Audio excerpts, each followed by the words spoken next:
Welcome back to a Clan a Day podcast, brought to you by bagtownclans.com.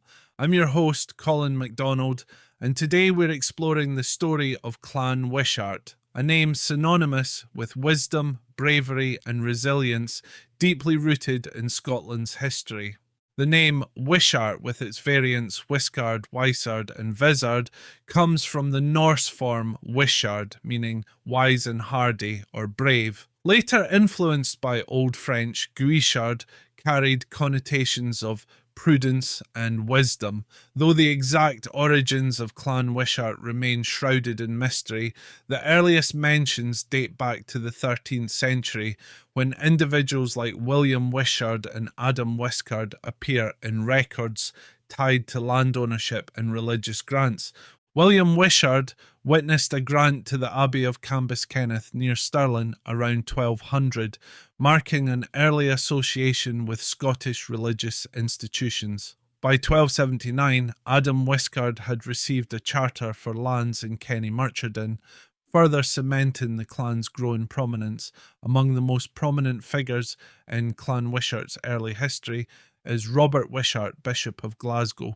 A staunch supporter of William Wallace and Robert the Bruce, Robert played a pivotal role in Scotland's fight for independence. He defied Edward I of England, using timber intended for cathedral repairs to construct war machines. Even after periods of captivity, he resumed hostilities against England, exemplifying the unyielding spirit of Clan Wishart. One of the clan's most notable figures is George Wishart, born around 1513, who became a key figure in Scotland's Protestant Reformation. After studying abroad in France and Germany, he returned to Scotland to preach the new theology. His powerful sermons drew admiration from followers, including John Knox, who would later lead the Reformation. George's teachings, however, brought him into conflict with the Catholic authorities, and in 1546 he was captured, condemned for heresy, and burned at the stake in St Andrews. His sacrifice made him one of the first Protestant martyrs in Scotland, leaving an indelible mark on the nation's religious landscape.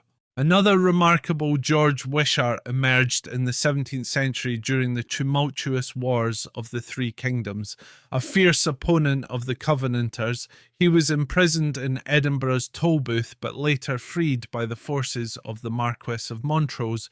George became Montrose's chaplain and biographer, eventually rising to the position of Bishop of Edinburgh in 1662. His tomb lies within the ruins of Holyrood Abbey, a testament to his contributions to the church and monarchy.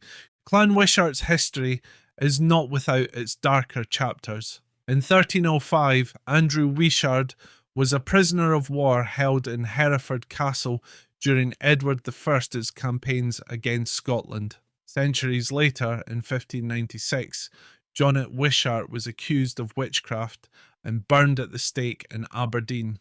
Despite these tragedies, the Wisharts continued to play significant roles in Scottish society, holding lands in Logie and Petaro and contributing to the country's judicial and religious development. The Wisharts appear on the Ragman Roll of 1296, where Scottish nobles, including John Wishart of the Mearns, pledged allegiance to Edward I of England.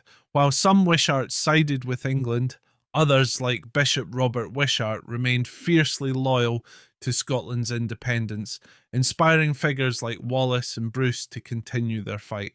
Through their actions, the Wisharts exemplify the qualities their name suggests: wisdom and bravery. From early records tied to land and religious grants to key roles in Scotland's independence and Reformation, their legacy is a blend of resilience, intellect, and unwavering conviction. The tomb of Bishop George Wishart in Holyrood Abbey and the historical records of Cambuskenneth Abbey stand as lasting reminders of the clan's enduring impact. Thank you for joining us today as we uncovered the story of Clan Wishart. Be sure to tune in tomorrow for another episode of a Clan a Day podcast. Until then, I'm Colin MacDonald, and as always, go NRE and both are elite.